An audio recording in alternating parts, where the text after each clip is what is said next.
Hello, I'm Riley, and this is the Diegetic Advancement Podcast. Okay, today I want to talk about the namesake of the show, diegetic advancement. Let's begin by defining the words individually. Diegetic, from the word diegesis, meaning in the writer's own voice, is most often used to describe music in film or television.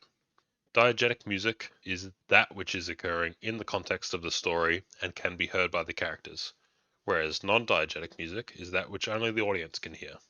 A simple definition would then be existing or occurring within the world of the narrative rather than as something external to that world. I'll discuss what this means for role-playing games later. For now, on to advancement. The process of promoting a cause or plan or a development or improvement. Specifically for role-playing games, this is typically used in reference to characters leveling up.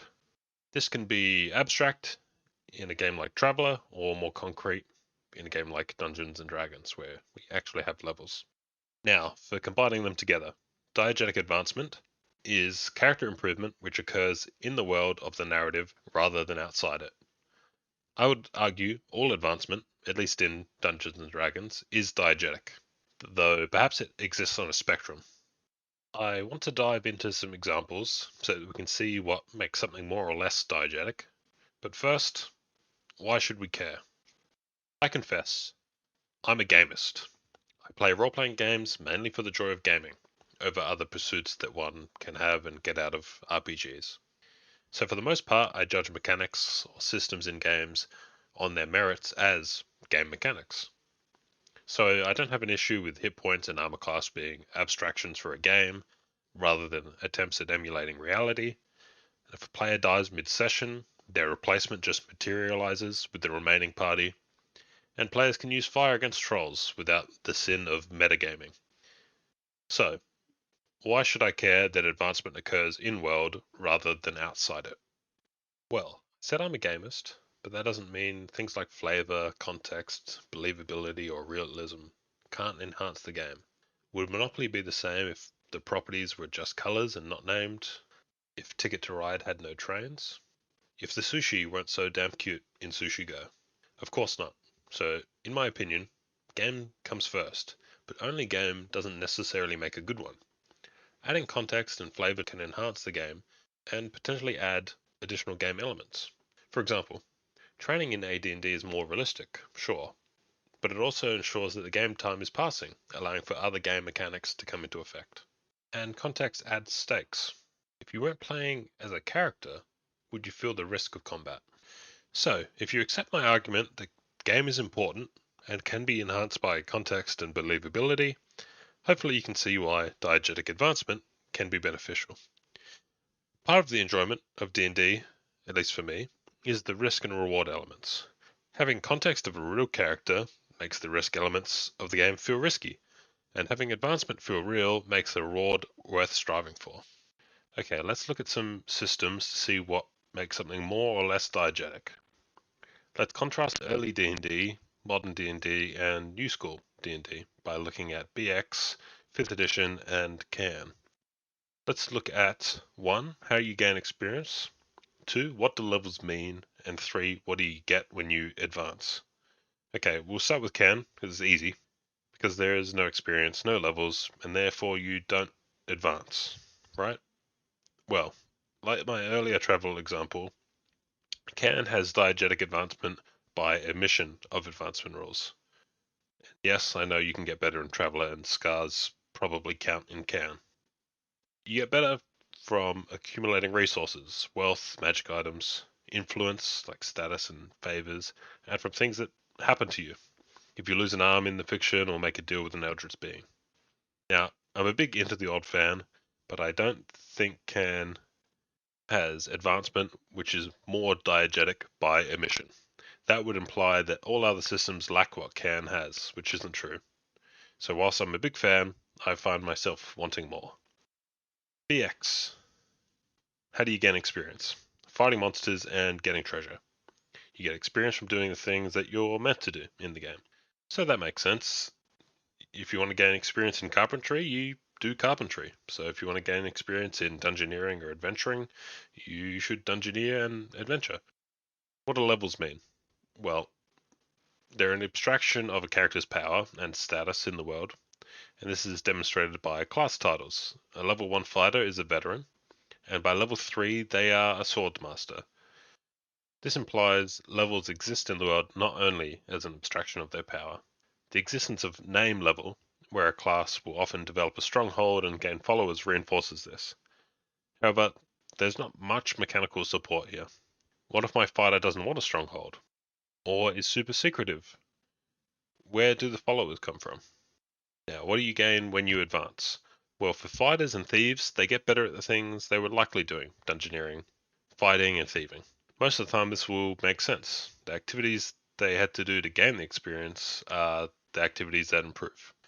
For magic users and clerics, it's a little bit wishy-washy. Magic users were likely casting spells, thus gaining experience casting, but where do their new spells come from? And for clerics, why would their gods be granting them more divine power? I suppose if they were destroying creatures considered unholy, recovering artifacts, or donating gold to the church, that's less of a guarantee than it is for the case of the fighter or thief. So in some cases this looks okay, but others a bit spurious. So all up, there are some elements here that are diegetic, but we're still lacking the mechanical support to make levels and advancement truly diegetic. Now, let's look at 5th edition. How do you gain experience? Fighting monsters is the default, and whilst this wouldn't make sense in BX, where classes have more defined roles, classes in 5e are all built to fight. So you gain experience for what you're meant to do in the game, again. The alternative system, which seems to be more popular, is milestone experience, where you are rewarded experience or levels by the game master for achieving story significant things. A side note, I really don't like this, or XP for just killing, but that's another topic. So again, you gain experience for things that occur in the world, so diegetic. What do levels mean? Well, here it's just an abstraction of your power level. There's no mechanics tying it into the world, even if the BX ones were spurious. And what do you get when you advance? This is where 5e truly starts to break down. It suffers from the same problem that BX does. Where do wizards get their spells? Do they really have wish in their spellbooks at level 1? But worse is character abilities. Characters gain the abilities that would normally be gained from magic items in BX. So just by leveling up, your fighter might hit level 3 and bam, they can manifest an echo of themselves. What story significant milestone would give them this ability? And all the various abilities that their party members get? Or how'd they get this just from fighting? Now, there are games that handle gaining experience points more or less diegetically than what I've presented here. For example, some skill-based games have you gain experience by using the skill, either getting critical successes, critical fails, just a number of successes. And then some other games will reward you for out-of-game stuff, rocking up to the session, bringing snacks. That is definitely non-diegetic. However, this really isn't a big issue for me. I see the method of gaining experience really as a incentivizing mechanic for players. In my opinion, XP systems should reward players for doing the things the game wants them to do. It should allow them to be proactive, choose their own goals, and it should be clear when and what they earn. This is why I don't really like the 5e system, particularly Milestone. But I think XP systems are mostly diegetic anyway. I mean, gold for XP is an abstraction, but you're really gaining the experience from overcoming the challenges between you and the gold.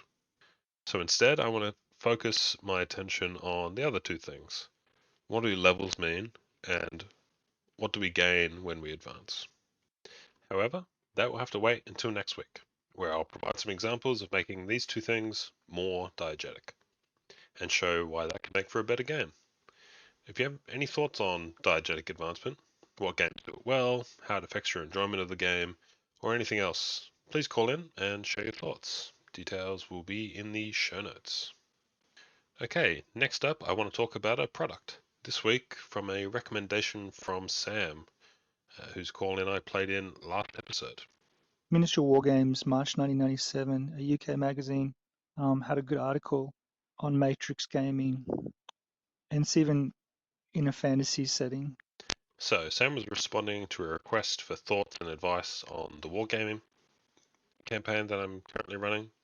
I couldn't find an online version, but it was fairly cheap on eBay, so I purchased it and it's arrived. It's also a short article, so I thought I'd quickly go through it and share my thoughts. So, the article is by Arthur Harmon and it's titled An Alternative Fantasy Campaign System.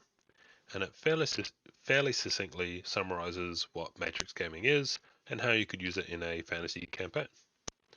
I'll read the introduction and then highlight some key points. And I'm quoting now. Perhaps like me, you have often finished an exciting fantasy novel in which to recreate the imaginary world described therein as a wargame, but abandon the idea upon realizing it will be a long time before the campaign can begin because of the time needed to draw up detailed rules. Or maybe, also like me, you purchased Mighty Empires after seeing the eye-catching map hexes, but developed a headache halfway through the rulebook, and have left the game in its box. Don't despair. There is a simple solution to the problem, which has been used by historical wargamers for some years, but has not yet, so far as I'm aware, been adopted for fantasy games. The Matrix game, invented by Chris Engel of Indiana. In this article, I shall endeavour to explain how you can use the Matrix game format to create easy-to-play, enjoyable games that don't require hours of preparation. One of the great advantages of this format is that children find it easy to assimilate and to play, so the Matrix game could be the ideal introduction to fantasy roleplay for a youngster who has perhaps just finished The Hobbit and wants to participate in a game based on a story he or she has enjoyed.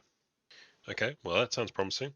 Interesting that it specifically highlights that it could be used by children, so should be fairly easy for me to understand the rest of the article. So, what are the principles of Matrix gaming? Well, each player uses a set of keywords specific to the game to structure an argument in the format action, result, and 3 supporting reasons. The game master then judges the strength of the argument and assigns odds, which are resolved by dice throw. There's some Gygaxian tone of disliking problem players. Begin quote. Those who attempt to play to the letter rather than the spirit of the system can be shown the errors of their ways by ruling their arguments weak or very weak. End quote. So far, this is a little bit abstract. I'm kind of seeing how it works, but thankfully, there's a helpful example just following, and so I'll just quote that. An orc chieftain wishes to capture a mortal settlement. He might present his argument thus. My warband forced marches to the human's village, which is the action, and plunders it before razing it to the ground. Result: because the approach of such a large formation, reason number 1, and dread of the Dark Lord, reason 2, throws the humans into such a blind panic, reason 3, that they flee before us. The game master will determine the strength of this argument and roll a die to discover whether it succeeds, as described above. He might explain his decision like this. Since the village is far from the nearest mortal fortress, and no humans are in the vicinity, the inhabitants are defenseless and very likely to flee in the terror when the warband approaches, so the argument is very strong, succeeding for a score of 2 or more. There's an example list of keywords at the end of the article, and so I want to highlight which of those were used in the example. Firstly, forced march is the keyword for the action. Plunder or lay waste or raze to the ground was used for the result. Large formation or fleet, the keyword for reason 1. Uncontrollable fear, dread, blind panic, terror, or cowardice used twice for reason 2 and 3. The article further goes on to suggest using degrees of success and failure, how to resolve battles, how to set up a matrix game, further refinements such as various ways of having the keywords assigned via a deck of cards, applying arguments to forces you don't control, how to use magic users, and as I mentioned, an example list of keywords. A really interesting read, all up. And if you'd like me to dig further into any of those topics or matrix gaming in general, let me know. I can see how it would be a really great way of resolving conflicts, though in an abstract way, and likely requiring at least the game master, but likely also the players, to have a fair understanding of the fiction, in the case for fantasy. I feel like this would make for a fun RPG system as well. I can see some similarities between Fate and some story games, but I'm drawing a blank on any games that work exactly like this. I also like the framing here for OSR games. I've read a few systems which handle skills by requiring a number of reasons why you can do something. For example, if you have the skill, the tool, and the time, you just succeed. If you only have two of those, you roll, and one or fewer, it's impossible. I feel like you could replace that for reasons, which perhaps are generated from things that are on your character sheet. And I think that would make an interesting stand-in for a skill system. Anyway, thank you so much for the call on the last show, Sam. I really enjoyed reading that and digging further into Matrix gaming. Now, I would usually provide an update on what I've been up to in the gaming space, but it's been a fairly quiet week. The orders have all come in for turn 2 of my wargame, and so I've started to plan that out, but I haven't got anything concrete finished yet. And my new in-person DCC game, which I ran the first session of last week, isn't until next week. We only play fortnightly. Though I'm looking forward to taking the players beyond the funnel and into leveled play and seeing what crazy stuff leveled characters in DCC can get up to. I'll likely have more to share next week. So I'm just going to jump into the last segment, content shoutouts.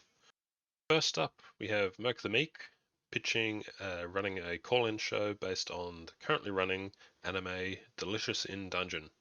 You can hear him talk about it more on their show. Daniel over at the Bandit's Keep thinks about adding the Bloodied condition to his game. Joe from Hindsightless has finally defined the OSR and continues his sandwich talk. On Roleplay Rescue, Che has an interview talking about the 5% challenge. Some parallels with the Lord of the Rings slow read going on in the audio dungeon at the moment, and last year's Dungeon 23. Daniel and KR talk about whether you should stop to look at rules over on the Monsters and Treasure podcast. On an earlier episode, I spotlighted a new game, Meatheads, a Kickstarter for a print release, and accompanying Mega Dungeon is now live. And speaking of Kickstarter, there are a number of great projects live at the moment, especially with Zine Quest.